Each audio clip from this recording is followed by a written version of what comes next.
Om Namo Bhagavate Vasudevaya. Om Namo Bhagavate Vasudevaya. Narayanam Namaskritya Naram Chaiva Narottamam Devim Saraswatim Vyasam Tato Jayandiri Nashtaprayesha Bhadreshu Nityam Bhagavata Sevaya Bhagavati Uttam Shloke Bhaktir Bhavati Nashtiki. So continuing with the discussion on Srimad Bhagavatam, second canto, third chapter, Pure Devotional Service, the Change in Heart, text number 15 onwards. So Shonak Rishi is asking these questions to Sut Goswami. Savai Bhagavato Raja Pandaveyo Maharatha Bal Kridanaka Kridan Krishna Kridam Yadade. So talking about Parikshit Maharaj, he's saying, Maharaj Parikshit, the grandson of the Pandavas, was from his very childhood a great devotee of the Lord. Even while playing with dolls, he used to worship Lord Krishna by imitating the worship of the family deity. In Bhagavad Gita 6:41, it is stated that even a person who has failed in the proper discharge of yoga practice is given a chance to take birth in the house of devout Brahmins or in the houses of rich men, like Kshatriya kings or rich merchants. But Maharaj Parikshit was more than that because he had been a great devotee of the Lord since his previous birth. And as such, he took his birth in an imperial family of the Kurus, and especially that of the Pandavas. Of course, Prabhupada says he was a great devotee from since his previous birth, but I don't think Maharaj Parikshit had any previous birth. He probably came from the spiritual world to take part in this pastime of Krishna.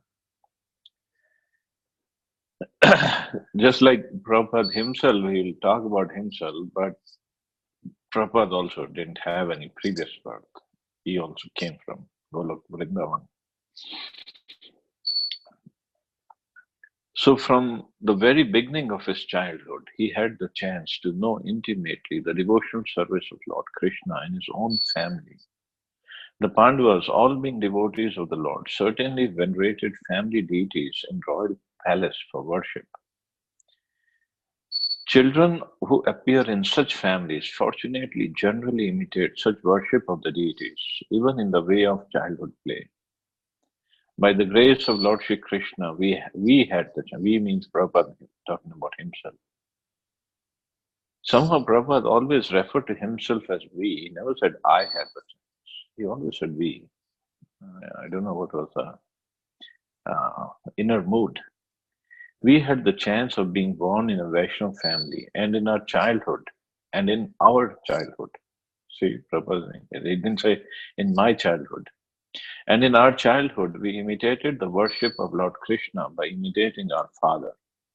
Our father encouraged us in all respects to observe all functions, such as the Rath Yatra and Dola Yatra ceremonies, and he used to spend money liberally for distributing prasad to us children and our friends. Our spiritual master, who also took his birth in a Vaishnav family, got all inspirations from his great Vaishnav father, Thakur Bhaktivinoda. That is the way of all lucky Vaishnav families. The celebrated Mirabai was a staunch devotee of Lord Krishna as a great lifter of Govardhan Hill. So Prabhupada is saying, just like Shonak Rishi said about Maharaj Parikshit, so from very childhood he was a great devotee. Prabhupada is talking about himself, his guru, Mirabai, and basically he's saying all the children who take birth in the devotee family, they have done lots of bhakti in their previous lives. So in this life, they are basically carrying forward from wherever they left. But nevertheless, whether somebody did bhakti a lot in previous life or not, whether he takes up the process in this lifetime, Krishna is readily and easily available and attainable by everybody. It just, we have to be sincere in our service. That's all. Of course, for those of us who have wasted so many years in this lifetime, not taken up seriously Bhakti, but now is a chance. But still, like Prabhupada said in some place, how long does it take for one to become fully Krishna conscious? And he said 2 seconds. That's it. All we have to do is surrender fully. So we all have a chance to become pure devotee of the Lord. The life history of many such devotees is almost the same because there is always symmetry between the early lives of all great devotees of the Lord. According to Jiva Goswami, Maharaj Parikshit must have heard about the childhood pastimes of Lord Krishna at Vrindavan, for he used to imitate the pastimes with his young playmates. So Maharaj Parikshit, because his home situation was all the Pandavas were all devotees, and Draupadi Maharani, Mother Uttara, all great devotees. So when he would hear only about Krishna's childhood pastimes, naturally he would imitate with his young playmates. According to Sridhar Swami, Maharaj Parikshit used to imitate the worship of the family deity by elderly members. So there must be some family deity. It must be Lakshmi Narayan in their house, in the house of Pandavas. So Maharaj Parikshit used to watch his grandfathers and imitate them. Srila Vishwanath Chakravarti also confirms the viewpoint of Jiva Goswami. So accepting either of them, Maharaj Parikshit was naturally inclined to Lord Krishna from his very childhood. He might have imitated either of the above-mentioned activities, and all of them establishes great devotion from his very childhood, a symptom of a Mahabhagavat.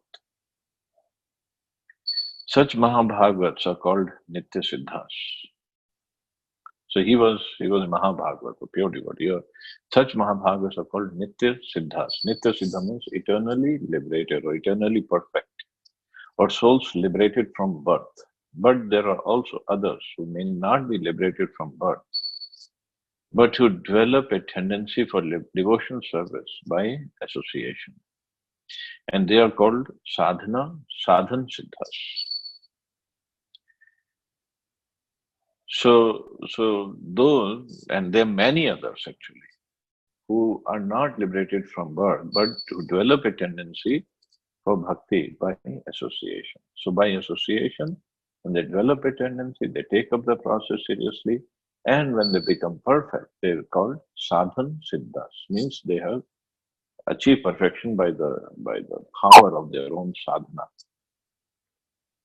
But at the same time, Gaur Govind Maharaj, he said in one of his lectures that in Kali Yuga, for us to become sadhana siddha is very difficult.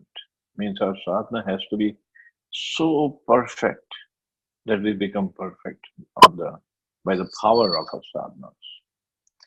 So for fallen souls like us, what is the best process? We are not Nitya Siddha.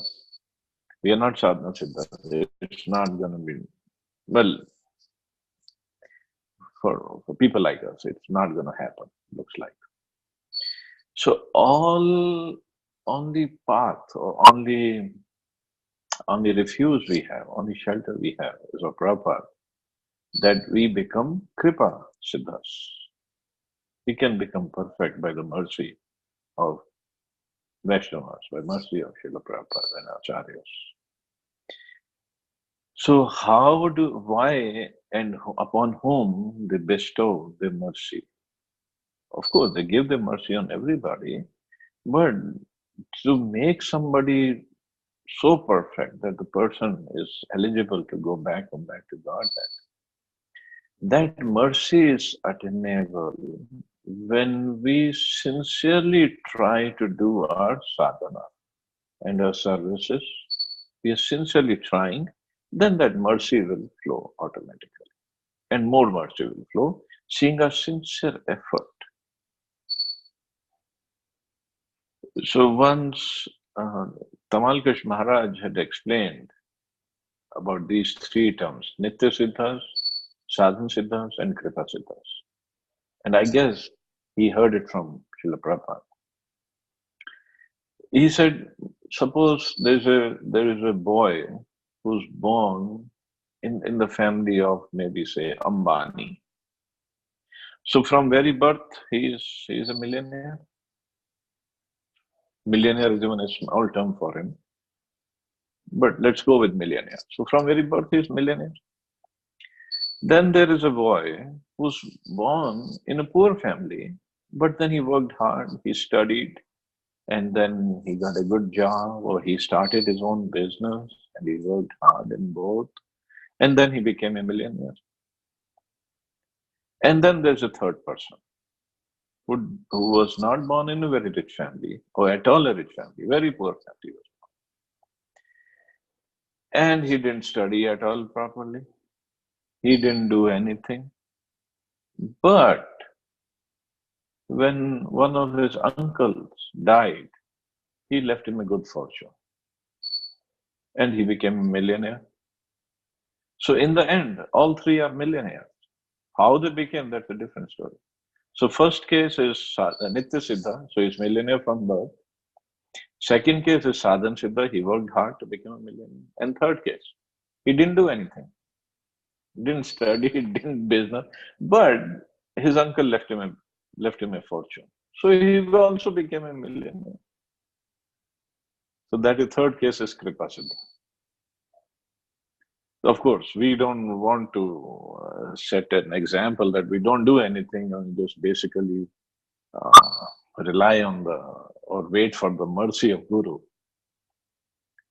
So it's like saying when we ask somebody, oh, Prabhuji, Mataji, how's your chanting? How's your reading? Oh, Prabhu, I don't have your mercy. That's why I'm not chanting. I'm not reading. So basically, we are saying, I am qualified, but you are not qualified as a guru or as a senior. So you're not giving me your mercy. That's why I'm not chanting or reading. So that's not the right excuse, actually. So we have to do our effort. We have to do our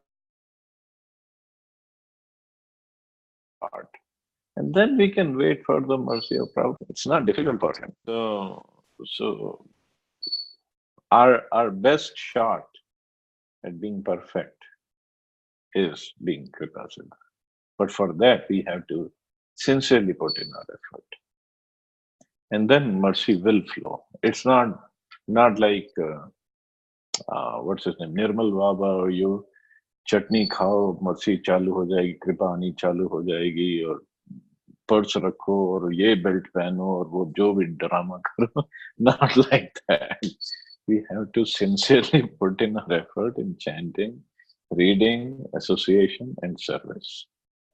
Then definitely Prabhupada will bestow his mercy. So, but in the end, by Prabhupada's mercy, we can all become perfect. The concrete example is our Prabhupada saying about Narad Muni. The concrete example is our great spiritual master, Sri Narad Muni.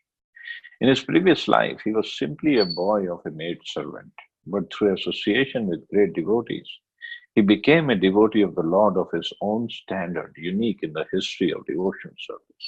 Of course, Narad Muni, his sadhana and his tapasya was very, very perfect. So he became perfect based on his sadhana and his tapasya. Text 16. Vyasakescha Bhagavan Vasudev Parayana Urugaya Gunodara Satam Syurhi Samagame. Shukdev Goswami, the son of Vyasadeva, was also full in transcendental knowledge and was a great devotee of Lord Krishna, son of Vasudeva. So there must have been discussion of Lord Krishna, who is glorified by great philosophers and in the company of great devotees. So Shaunak Rishi is saying that Maharaj Parikshit is already a Nitya Siddha. From very birth he is a perfect person. And Shukdev Goswami is also a great devotee. So in that assembly, there cannot be talk of like sports or politics or business or any other mundane topic. They must have glorified Krishna only. So means the sages were very eager to hear about Krishna, very eager to hear about what this conversation was. What are the questions Parikshit Maharaj asked? Word satam is very important in this verse. Satam means the pure devotees who have no other desire than to serve the Lord. Only in the association of such devotees are the transcendental glories of Lord Krishna properly discussed. It is said by the Lord Hari, his topics are all full of spiritual significance. And once one properly hears about him in the association of the Satam, certainly one senses the great potency and so automatically attains to the devotion stage of life. As already described, Maharaj Parikshit was a great devotee of the Lord from his very birth, and so was Shukdev Goswami. Both of them were on the same level, although it appeared that Maharaj Parikshit was a great king accustomed to royal facilities, whereas Shukdev Goswami was a typical renouncer of the world, so much so that he did not even put a cloth on his body. Superficially, Maharaj Parikshit and Shukdev Goswami might seem to be opposites, but basically they were both unalloyed devotees, unalloyed pure devotees of the Lord. So the external conditions are not an obstacle on the path or on the path of progress on bhakti. They're not. Maharaj Parikshit was a great king.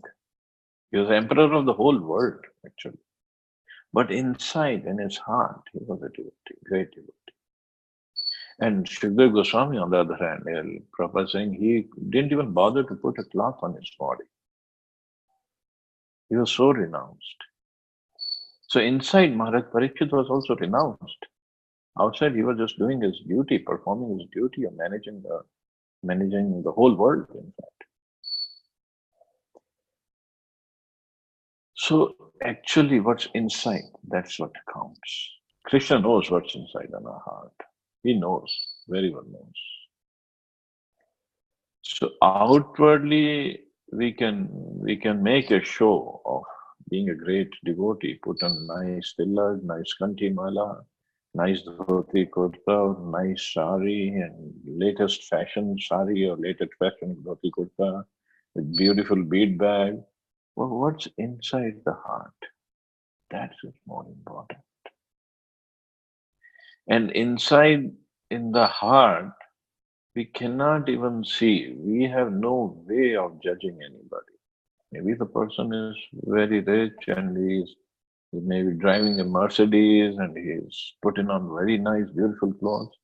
But inside, he could be very greatly renounced, totally connected or committed to Krishna. We might see him as, well, he's a worldly person. He's showing off and he's living his life very luxuriously. We don't know. A person could be renounced outwardly, but inside he might be thinking of women and money and power and position. We don't know.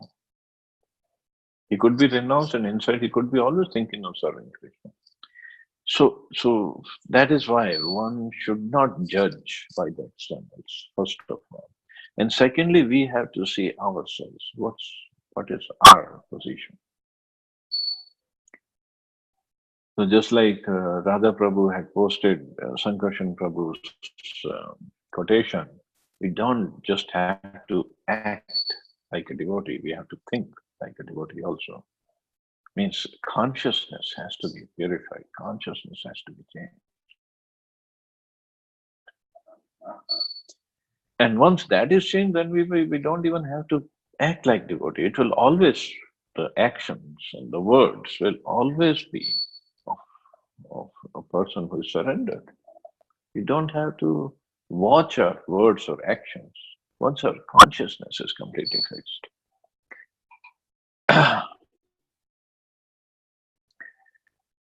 When such devotees are assembled together, there can be no topics save discussions of the glories of the Lord or Bhakti Yoga. In the Bhagavad Gita also, when there were talks between the Lord and his devotee Arjun, there could not be any topic other than Bhakti Yoga. However, the mundane scholars may speculate on it in their own ways. Oh, very nice point Prabhupada is mentioning. So Bhagavad Gita, he said, when there was, even the talk between Shukdev Goswami and Maharaj Parikshit, if that is only of Krishna, how can a talk between Krishna and Arjuna be of anything else except Bhakti Yoga? So Bhagavad Gita is all Bhakti Yoga. Of course, we can interpret, many scholars have interpreted in their own ways, but there cannot be anything except Bhakti Yoga.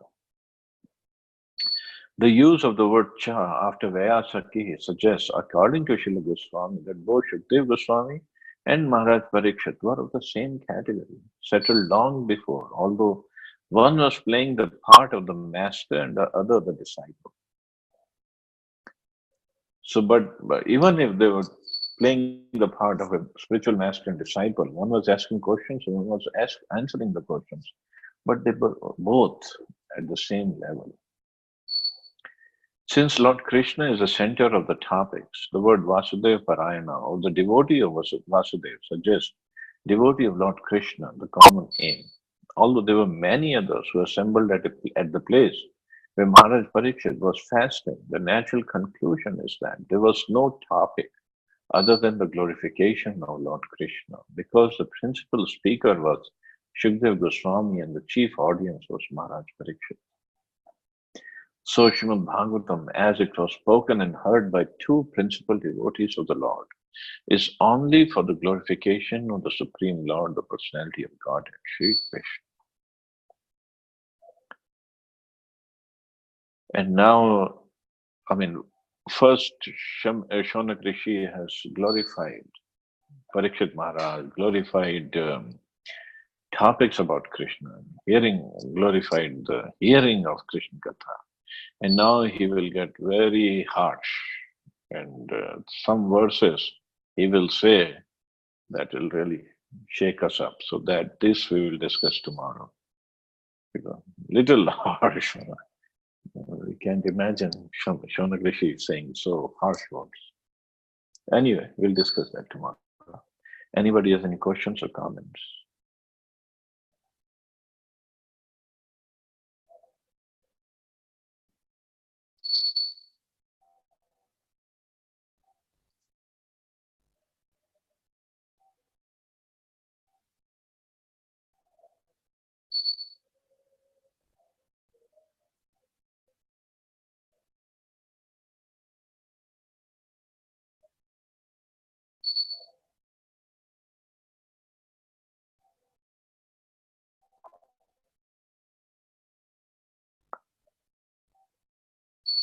So I guess we can stop here.